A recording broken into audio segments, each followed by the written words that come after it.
Chapter 11 The Fury.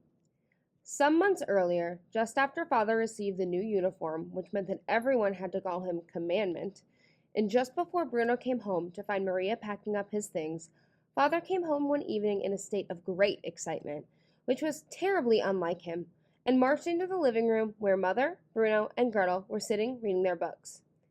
Thursday night, he announced. If we've any plans for Thursday night, we have to cancel them. You can change your plans if you want to, said Mother, but I've made arrangements to go to the theater with the Fury has something he wants to discuss with me, said Father, who was allowed to interrupt Mother, even if no one else was. I just got a phone call this afternoon. The only time he can make it is Thursday evening, and he's invited himself to dinner. Mother's eyes opened wide, and her mouth made the shape of an O. Bruno stared at her and wondered whether this was what he looked like when he was surprised about something. But you're not serious, said Mother, growing a little pale. He's coming here? To our house? Father nodded. At 7 o'clock, he said, so we'd better think about something special for dinner. Oh my, said Mother, her eyes moving back and forth quickly, as she started to think of all the things that needed doing. Who's the Fury? Asked Bruno.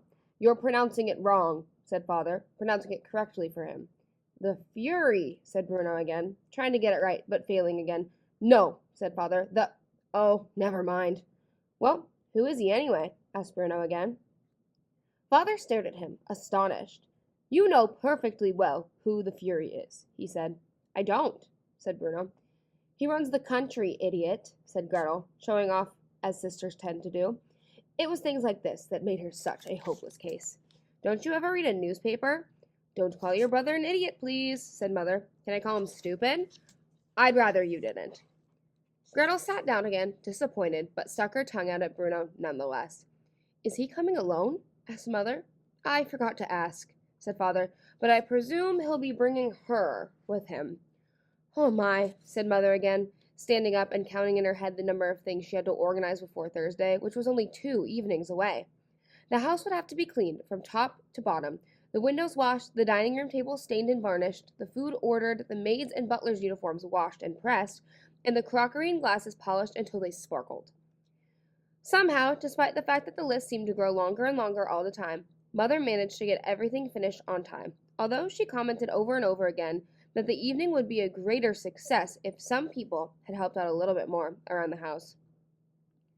An hour before the Fury was due to arrive, Gretel and Bruno were brought downstairs, where they received a rare invitation into Father's office. Gretel was wearing a white dress and knee socks, and her hair had been twisted into corkscrew curls. Bruno was wearing a pair of dark brown shorts, a plaid white shirt, and a dark brown tie. He had a new pair of shoes for the occasion and was very proud of them, even though they were too small for him and were pinching his feet and making it difficult for him to walk. All these preparations and fine clothes seemed a little extravagant all the same, because Bruno and Gretel weren't even invited to dinner. They had eaten an hour earlier. Now, children, said Father, sitting behind his desk and looking from his son to his daughter and back again as they stood before him. You know that there's a very special evening ahead of us, don't you? They nodded. And that it is very important for my career that tonight goes well. They nodded again. Then there are a number of ground rules which need to be set before we begin. Father was a big believer in ground rules. Whenever there was a special or important occasion in the house, more of them were created. Number 1, said Father, when the Fury arrives, you will stand in the hall quietly and prepare to greet him. You do not speak until he speaks to you, and then you reply in a clear tone, enunciating each word precisely. Is that understood? Yes, Father, mumbled Bruno. That's exactly the type of thing we don't want, said Father, referring to the mumbling. You open your mouth and speak like an adult. The last thing we need is for either of you to start behaving like children. If the Fury ignores you, then you do not say anything either, but look directly ahead and show him the respect and courtesy that such a great leader deserves. Of course, Father, said Gretel in a very clear voice. And when Mother and I are at dinner with the Fury, you are both to remain in your rooms very quietly. There is to be no running around, no sliding down banisters, and here he looked very deliberately at Bruno, and no interrupting us. Is that understood? I don't want either of you causing chaos. Bruno and Gretel nodded, and Father stood up to indicate that this meeting was at an end. Then the ground rules are established, he said. 3/4 of an hour later, the doorbell rang and the house erupted in excitement. Bruno and Gretel took their places standing side by the staircase, and Mother waited beside them, wringing her hands together nervously. Father gave them all a quick glance and nodded, looking pleased by what he saw, and then opened the door. 2 people stood outside, a rather small man and a taller woman. Father saluted them and ushered them inside, where Maria, her head bowed even lower than usual, took their coats and the introductions were made. They spoke to Mother first, which gave Bruno an opportunity to stare at their guest and decide for himself whether they deserved all the fuss being made of them.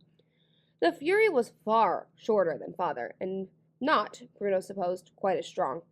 He had dark hair, which was cut quite short, and a tiny mustache, so tiny, in fact, that Bruno wondered why he bothered with it at all, or whether he had simply forgotten a piece while he was shaving. The woman standing beside him, however, was quite the most beautiful woman he had ever seen in his life. She had blonde hair and very red lips, and while the Fury spoke to Mother, she turned and looked at Bruno and smiled, making him go red with embarrassment. "And these are my children, Fury," said Father, as Gretel and Bruno stepped forward. "Gretel and Bruno." "And which is which?" the Fury said, which made everyone laugh, except for Bruno, who thought it was perfectly obvious which was which, and hardly cause for a joke. The Fury stretched out his hand and shook theirs, and Gretel gave a careful, rehearsed curtsy. Bruno was delighted when it went wrong, and she almost fell over. "What charming children," said the beautiful blonde woman. "And how old are they, might I ask?" "I'm 12, but he's only 9, said Gretel, looking at her brother with disdain. "And I can speak French, too," she added, which was not strictly speaking true, although she had learned a few phrases in school. "Yes, but why would you want to?" asked the Fury, and this time no one laughed. Instead, they shifted uncomfortably from foot to foot, and Gretel stared at him, unsure whether he wanted an answer or not. The matter was resolved quickly, however, as the Fury, who was the rudest guest Bruno had ever witnessed, turned round and walked directly into the dining room and promptly sat down at the head of the table, in Father's seat, without another word. A little flustered, Mother and Father followed him inside, and Mother gave instructions to Lars that he could start heating up the soup. "I can speak French, too," said the beautiful blonde woman, leaning down and smiling at the 2 children. She didn't seem to be as frightened of the Fury as Mother and Father were. "French is a beautiful language, and you are very clever to be learning it." "Eva!" shouted the Fury from the other room, clicking his fingers as if she were some sort of puppy dog. The woman rolled her eyes and stood up slowly and turned round. "I like your shoes, Bruno, but they look a little tight on you," she added with a smile. "If they are, you should tell your mother, before they cause you to injure yourself." "They are a little tight," admitted Bruno. "I don't normally wear my hair in curls," said Gretel, jealous of the attention that her brother was getting. "But why not?" asked the woman. "It's so pretty that way." "Eva!" roared the Fury for a second time, and now she started to walk away from them. "It was lovely to meet you both," she said, before stepping into the dining room and sitting down on the Fury's left-hand side. Gretel walked toward the stairs, but Bruno stayed rooted to the ground, watching the blonde woman until she caught his eye again and waved at him, just as Father appeared and closed the doors with a jerk of his head, from which Bruno understood that it was time to go to his room, to sit quietly, and not to make any noise, and certainly not to slide down any banisters. The Fury and Eva stayed for the better part of 2 hours, and neither Gretel nor Bruno were invited downstairs to say goodbye to them. Bruno watched them leave from his bedroom window and noticed that when they stepped towards their car, which he was impressed to see had a chauffeur, the Fury did not open the door for his companion, but instead climbed in and started reading a newspaper, while she said goodbye once again to Mother and thanked her for the lovely dinner. "What a horrible man," thought Bruno. Later that night, Bruno overheard snippets of Mother and Father's conversation. Certain phrases drifted through the keyhole or under the door of Father's office, and up the staircase, and round the landing, and under the door of Bruno's bedroom. Their voices were unusually loud, and Bruno could only make out a few fragments of them.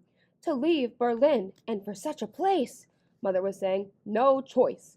At least not if we want to continue," said Father. "As if it's the most natural thing in the world, and it's not. It's just not," said Mother. "What would happen is I would be taken away and treated like a," said Father. "Expect them to grow up in a place like," said Mother. "And that's an end to the matter. I don't want to hear another word on the subject," said Father. That must have been the end of the conversation, because Mother left Father's office then, and Bruno fell asleep.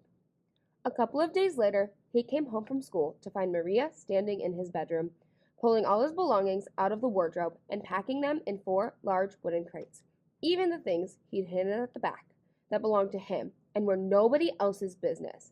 And that is where the story began.